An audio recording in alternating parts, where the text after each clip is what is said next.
Today we're talking about body parts you can live without, and this next question is one Dr. Ordon's going to take on.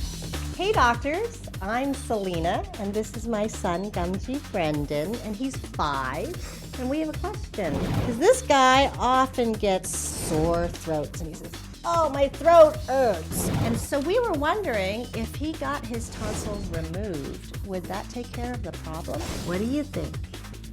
Maybe. Maybe.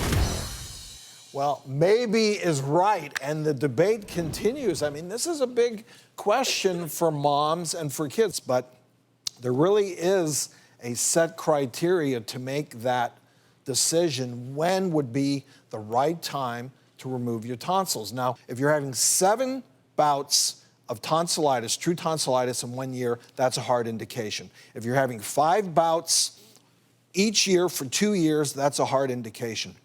If you're having 3 bouts yearly for 3 years, that also is a hard indication. And I'm not talking about just a basic sore throat, but tonsillitis, a true infection of the tonsils, especially if you culture it out as beta hemolytic strep. Now, back to the theory of body parts you can live without. You know you can live without your tonsils. Do I have any advantages because I still have mine? Well, that debate is still out, and pediatricians make the point that if you have your tonsils and you have your adenoids, which are similar to tonsils or more lymphatic tissue that sit at the back of the throat, that you may have added benefit in terms of fighting infections in your oral cavity. The other hard indication, if your child's getting recurrent middle ear infections related to the large tonsils and adenoids, those adenoids are pressing on the eustachian tube, middle ear dysfunction, that's probably a pretty hard indication also to remove the adenoids and maybe the tonsils if it's affecting their hearing development.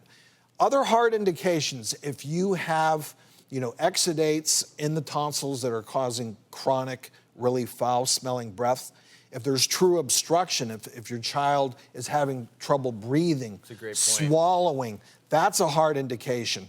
If you have a peritonsillar abscess, that's probably a hard indication to have your tonsils removed. And we're at a day and age where I think you really want to make sure if you're going to have your child's tonsils removed, make sure you're getting it done by someone who does it regularly, because this is another place where technology has changed 100%. the management of it. It used to be somewhat barbaric. And there was a lot of blood and bleeding and potential complications, but now they're doing And new we've had those procedures experts on the show, so-called pediatric ear, nose, and throat doctors, otolaryngologists that really just take care of kids.